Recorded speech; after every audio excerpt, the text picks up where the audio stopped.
All the crimes and villainies that had been perpetrated were discovered with extraordinary rapidity, much more quickly than Fyodor Stepanovich had expected.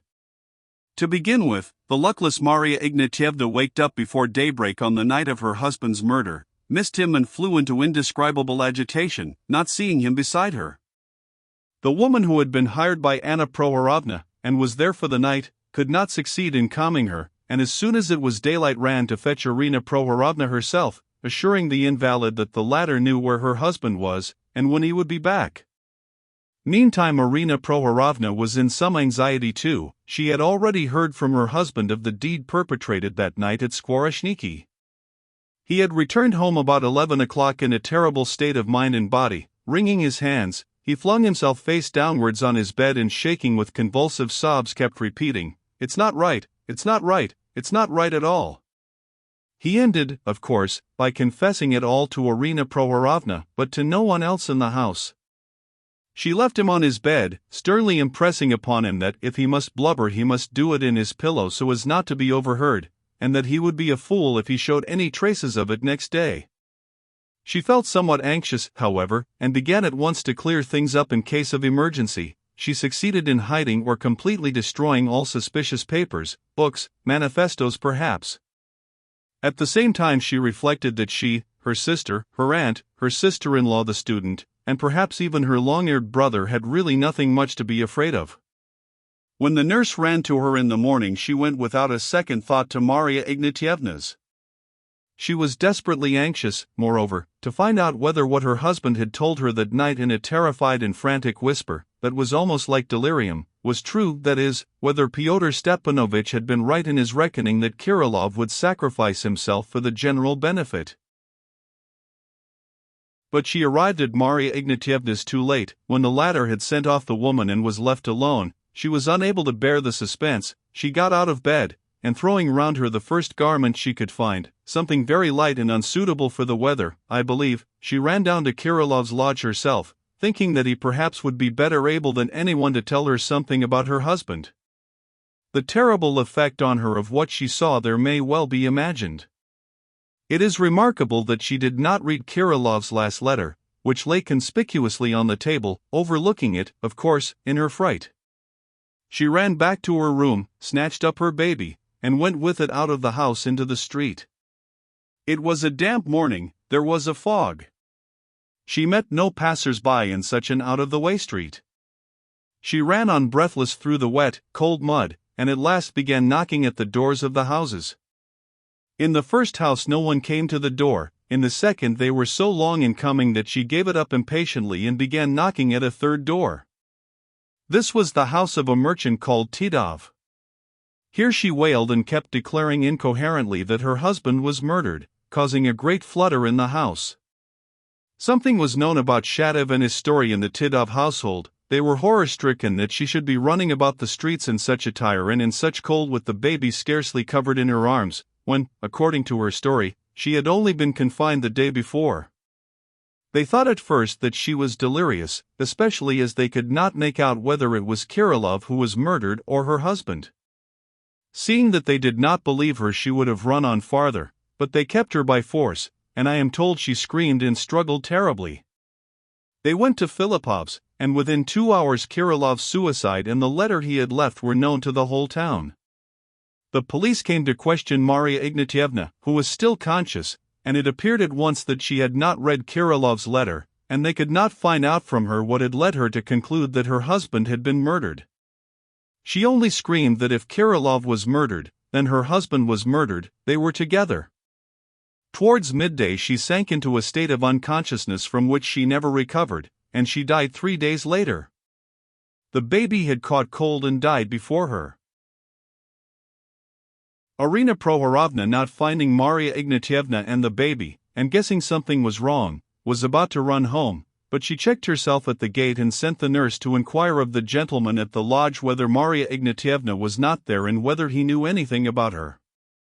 The woman came back screaming frantically. Persuading her not to scream and not to tell anyone by the time-honored argument that she would get into trouble, she stole out of the yard.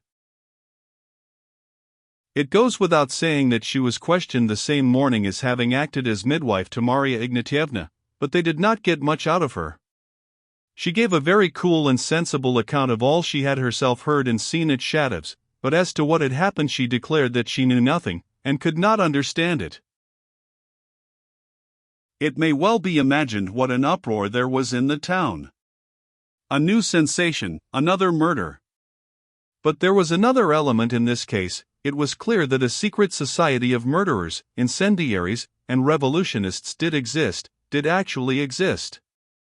Liza's terrible death, the murder of Stavrogin's wife, Stavrogin himself, the fire, the ball for the benefit of the governesses, the laxity of manners and morals in Yulia Mihailovna's circle. Even in the disappearance of Stepan Trofimovich people insisted on scenting a mystery. All sorts of things were whispered about Nikolai Saivaladovich. By the end of the day people knew of Fyodor Stepanovich's absence too, and, strange to say, less was said of him than of anyone. What was talked of most all that day was the senator. There was a crowd almost all day at Filipov's house. The police certainly were led astray by Kirillov's letter. They believed that Kirillov had murdered Shadov and had himself committed suicide. Yet, though the authorities were thrown into perplexity, they were not altogether hoodwinked. The word park, for instance, so vaguely inserted in Kirillov's letter, did not puzzle anyone as Fyodor Stepanovich had expected it would. The police at once made a rush for Skvoreshniki, not simply because it was the only park in the neighborhood but also led thither by a sort of instinct because all the horrors of the last few days were connected directly or indirectly with Skvoreshniki. That at least is my theory. I may remark that Varvara Petrovna had driven off early that morning in chase of Stepan Trofimovich, and knew nothing of what had happened in the town. The body was found in the pond that evening. What led to the discovery of it was the finding of Shadov's cap at the scene of the murder, where it had been with extraordinary carelessness overlooked by the murderers. The appearance of the body, the medical examination and certain deductions from it roused immediate suspicions that Kirillov must have had accomplices. It became evident that a secret society really did exist of which Shadov and Kirillov were members and which was connected with the manifestos. Who were these accomplices? No one even thought of any member of the quintet that day. It was ascertained that Kirillov had lived like a hermit, and in so complete a seclusion that it had been possible, as stated in the letter, for Fedka to lodge with him for so many days, even while an active search was being made for him. The chief thing that worried everyone was the impossibility of discovering a connecting link in this chaos. There is no saying what conclusions and what disconnected theories our panic-stricken townspeople would have reached if the whole mystery had not been suddenly solved next day, thanks to Lyamshin. He broke down. He behaved as even Fyodor Stepanovich had towards the end begun to fear he would. Left in charge of Tolkachenko, and afterwards of Urkel, he spent all the following day lying in his bed with his face turned to the wall, apparently calm, not uttering a word, and scarcely answering when he was spoken to. This is how it was that he heard nothing all day of what was happening in the town. But Tolkachenko, who was very well informed about everything, took into his head by the evening to throw up the task of watching Lyamshin which Fyodor Stepanovich had laid upon him, and left the town, that is, to put it plainly, made his escape. The fact is, they lost their heads as Urkel had predicted they would. I may mention, by the way, that Liputin had disappeared the same day before 12 o'clock. But things fell out so that his disappearance did not become known to the authorities till the evening of the following day, when the police went to question his family, who were panic-stricken at his absence but kept quiet from fear of consequences. But to return to Lyamshin, as soon as he was left alone, Urkel had gone home earlier, relying on Tolkachenko. He ran out of his house, and, of course, very soon learned the position of affairs. Without even returning home he too tried to run away without knowing where he was going. But the night was so dark and to escape was so terrible and difficult, that after going through 2 or 3 streets, he returned home and locked himself up for the whole night. I believe that towards morning he attempted to commit suicide but did not succeed. He remained locked up till midday, and then suddenly he ran to the authorities. He is said to have crawled on his knees, to have sobbed and shrieked, to have kissed the floor, crying out that he was not worthy to kiss the boots of the officials standing before him. They soothed him, were positively affable to him. His examination lasted, I am told, for 3 hours. He confessed everything, told every detail, everything he knew, every point, anticipating their questions, hurried to make a clean breast of it all, volunteering unnecessary information without being asked. It turned out that he knew enough, and presented things in a fairly true light: the tragedy of Shatov and Kirilov, the fire, the death of the Lebyatkins, and the rest of it were relegated to the background. Fyodor Stepanovich, the secret society, the organization, and the network were put in the first place. When asked what was the object of so many murders and scandals and dastardly outrages, he answered with feverish haste that it was with the idea of systematically undermining the foundations, systematically destroying society and all principles, with the idea of nonplussing everyone and making hay of everything, and then, when society was tottering, sick and out of joint, cynical and skeptical though filled with an intense eagerness for self-preservation and for some guiding idea, suddenly to seize it in their hands, raising the standard of revolt and relying on a complete network of quintets, which were actively, meanwhile, gathering recruits and seeking out the weak spots which could be attacked. In conclusion, he said that here in our town Fyodor Stepanovich had organized only the first experiment in such systematic disorder, so to speak, as a program for further activity, and for all the quintets, and that this was his own, Lyamshin's, idea, his own theory, and that he hoped they would remember it and bear in mind how openly and properly he had given his information, and therefore might be of use hereafter. Being asked definitely how many quintets there were, he answered that there were immense numbers of them, that all Russia was overspread with a network, and although he brought forward no proofs, I believe his answer was perfectly sincere. He produced only the program of the society, printed abroad, and the plan for developing a system of future activity roughly sketched in Fyodor Stepanovich's own handwriting. It appeared that Lyamshin had quoted the phrase about undermining the foundation, word for word from this document, not omitting a single stop or comma, though he had declared that it was all his own theory. Of Yulia Mihailovna he very funnily and quite without provocation volunteered the remark that she was innocent and had been made a fool of. But, strange to say, he exonerated Nikolai Stavrogin from all share in the secret society, from any collaboration with Fyodor Stepanovich. Lyamshin had no conception of the secret and very absurd hopes that Fyodor Stepanovich was resting on Stavrogin. According to his story, Nikolai Stavrogin had nothing whatever to do with the death of the Lebyatkins, which had been planned by Fyodor Stepanovich alone and with the subtle aim of implicating the former in the crime, and therefore making him dependent on Fyodor Stepanovich, but instead of the gratitude on which Fyodor Stepanovich had reckoned with shallow confidence, he had roused nothing but indignation and even despair in the generous heart of Nikolai Syabolodovich. He wound up, by a hint, evidently intentional, volunteered hastily, that Stavrogin was perhaps a very important personage, but that there was some secret about that he had been living among us, so to say, incognito, that he had some commission, and that very possibly he would come back to us again from Petersburg. Lyamshin was convinced that Stavrogin had gone to Petersburg, but in quite a different capacity and in different surroundings, in the suite of persons of whom perhaps we should soon hear, and that all this he had heard from Fyodor Stepanovich, Nikolai Syabolodovitch's secret enemy. Here I will note that 2 months later, Lyamshin admitted that he had exonerated Stavrogin on purpose, hoping that he would protect him and would obtain for him a mitigation in the second degree of his sentence, and that he would provide him with money and letters of introduction in Siberia. From this confession it is evident that he had an extraordinarily exaggerated conception of Stavrogin's powers. On the same day, of course, the police arrested Virginsky and in their zeal took his whole family too. Irina Prohorovna, her sister, aunt, and even the girl student were released long ago. They say that Shigulov too will be set free very shortly because he cannot be classed with any of the other prisoners. But all that is so far only gossip. Virginsky at once pleaded guilty. He was lying ill with fever when he was arrested.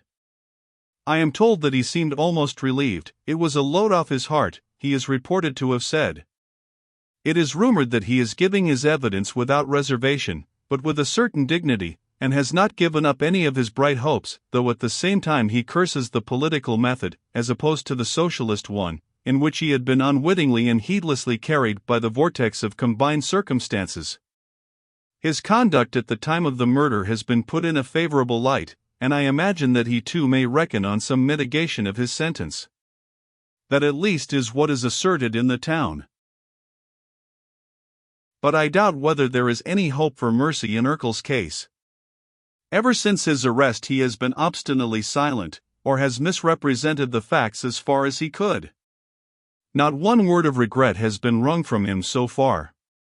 Yet even the sternest of the judges trying him has been moved to some compassion by his youth, by his helplessness, by the unmistakable evidence that he is nothing but a fanatical victim of a political impostor, and, most of all, by his conduct to his mother, to whom, as it appears, he used to send almost the half of his small salary.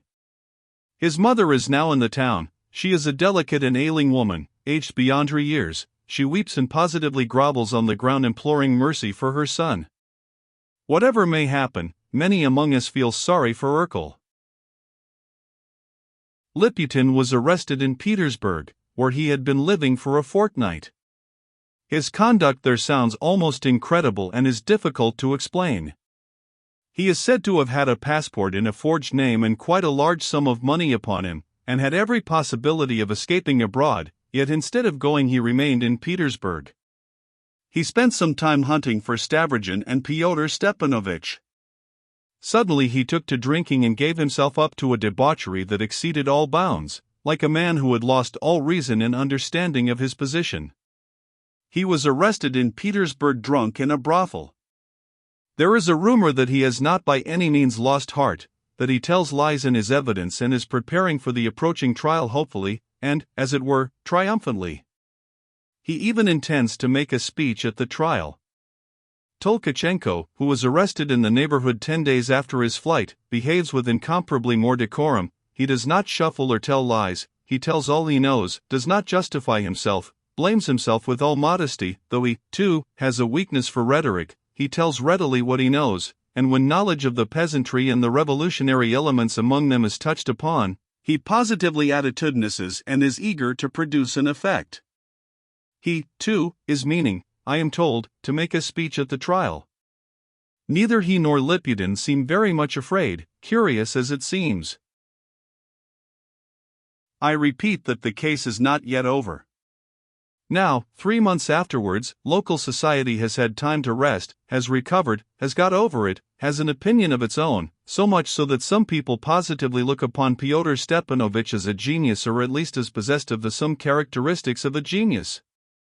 Organization, they say at the club, holding up a finger. But all this is very innocent and there are not many people who talk like that. Others, on the other hand, do not deny his acuteness, but point out that he was utterly ignorant of real life, that he was terribly theoretical, grotesquely and stupidly one-sided, and consequently shallow in the extreme. As for his moral qualities, all are agreed about that there are no two opinions. I do not know whom to mention next so as not to forget anyone. Mavriky Nikolaevich has gone away for good, I don't know where. Old Madame Drozdov has sunk into dotage. I have still one very gloomy story to tell, however. I will confine myself to the bare facts. On her return from Ustyevo, Varvara Petrovna stayed at her townhouse. All the accumulated news broke upon her at once and gave her a terrible shock. She shut herself up alone. It was evening, everyone was tired and went to bed early. In the morning a maid with a mysterious air handed a note to Darya Pavlovna. The note had, so she said, arrived the evening before, but late, when all had gone to bed, so that she had not ventured to wake her. It had not come by post, but had been put in Alexei Yegorich's hand in Skvoreshniki by some unknown person. And Alexei Yegorich had immediately set off and put it into her hands himself and had then returned to Skvoreshniki. For a long while Darya Pavlovna gazed at the letter with a beating heart, and dared not open it.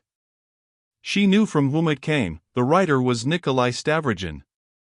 She read what was written on the envelope, to Alexei Yegorich, to be given secretly to Daria Pavlovna. Here is the letter word for word, without the slightest correction of the defects in style of a Russian aristocrat who had never mastered the Russian grammar in spite of his European education. Dear Daria Pavlovna, at one time you expressed a wish to be my nurse and made me promise to send for you when I wanted you. I am going away in 2 days and shall not come back. Will you go with me? Last year, like Herzen, I was naturalized as a citizen of the canton of Uri, and that nobody knows. There I've already bought a little house. I've still 12,000 rubles left, will go and live there forever. I don't want to go anywhere else ever. It's a very dull place, a narrow valley, the mountains restrict both vision and thought. It's very gloomy. I chose the place because there was a little house to be sold. If you don't like it, I'll sell it and buy another in some other place. I am not well, but I hope to get rid of hallucinations in that air. It's physical, and as for the moral, you know everything, but do you know all? I've told you a great deal of my life, but not all. Even to you. Not all. By the way, I repeat that in my conscience I feel myself responsible for my wife's death. I haven't seen you since then, that's why I repeat it. I feel guilty about Lizaveta Nikolaevna too, but you know about that, you foretold almost all that. Better not come to me. My asking you to is a horrible meanness. And why should you bury your life with me? You are dear to me, and when I was miserable it was good to be beside you, only with you I could speak of myself aloud. But that proves nothing. You defined it yourself, a nurse, it's your own expression, why sacrifice so much? Grasp this, too, that I have no pity for you since I ask you, and no respect for you since I reckon on you. And yet I ask you and I reckon on you. In any case I need your answer, for I must set off very soon. In that case I shall go alone. I expect nothing of Yuri, I am simply going. I have not chosen a gloomy place on purpose. I have no ties in Russia, everything is as alien to me there as everywhere. It's true that I dislike living there more than anywhere, but I can't hate anything even there. I've tried my strength everywhere. You advised me to do this, that I might learn to know myself. As long as I was experimenting for myself and for others it seemed infinite, as it has all my life. Before your eyes I endured a blow from your brother, I acknowledged my marriage in public. But to what to apply my strength, that is what I've never seen, and do not see now in spite of all your praises in Switzerland, which I believed in. I am still capable, as I always was, of desiring to do something good, and of feeling pleasure from it, at the same time I desire evil and feel pleasure from that too. But both feelings are always too petty, and are never very strong. My desires are too weak, they are not enough to guide me. On a log one may cross a river but not on a chip. I say this that you may not believe that I am going to Uri with hopes of any sort. As always I blame no one. I've tried the depths of debauchery and wasted my strength over it. But I don't like vice and I didn't want it. You have been watching me of late. Do you know that I looked upon our iconoclasts with spite, from envy of their hopes? But you had no need to be afraid. I could not have been one of them, for I never shared anything with them. And to do it for fun, from spite I could not either, not because I am afraid of the ridiculous, I cannot be afraid of the ridiculous, but because I have, after all, the habits of a gentleman and it disgusted me. But if I had felt more spite and envy of them I might perhaps have joined them. You can judge how hard it has been for me, and how I've struggled from one thing to another. Dear friend, great and tender heart which I divined. Perhaps you dream of giving me so much love and lavishing on me so much that is beautiful from your beautiful soul, that you hope to set up some aim for me at last by it? No, it's better for you to be more cautious. My love will be as petty as I am myself and you will be unhappy. Your brother told me that the man who loses connection with his country loses his gods, that is, all his aims. One may argue about everything endlessly, but from me nothing has come but negation, with no greatness of soul, no force. Even negation has not come from me. Everything has always been petty and spiritless. Kirillov, in the greatness of his soul, could not compromise with an idea, and shot himself, but I see, of course, that he was great-souled because he had lost his reason. I can never lose my reason, and I can never believe in an idea to such a degree as he did. I cannot even be interested in an idea to such a degree. I can never shoot myself. I know I ought to kill myself, to brush myself off the earth like a nasty insect, but I am afraid of suicide, for I am afraid of showing greatness of soul. I know that it will be another sham again, the last deception in an endless series of deceptions. What good is there in deceiving oneself? Simply to play at greatness of soul? Indignation and shame I can never feel, therefore not despair. Forgive me for writing so much. I wrote without noticing. 100 pages would be too little and 10 lines would be enough. 10 lines would be enough to ask you to be a nurse. Since I left Skvoreshniki I've been living at the 6th station on the line, at the stationmaster's. I got to know him in the time of debauchery 5 years ago in Petersburg. No one knows I am living there. Write to him. I enclose the address. Nikolai Stavrogin. Darya Pavlovna went at once and showed the letter to Varvara Petrovna.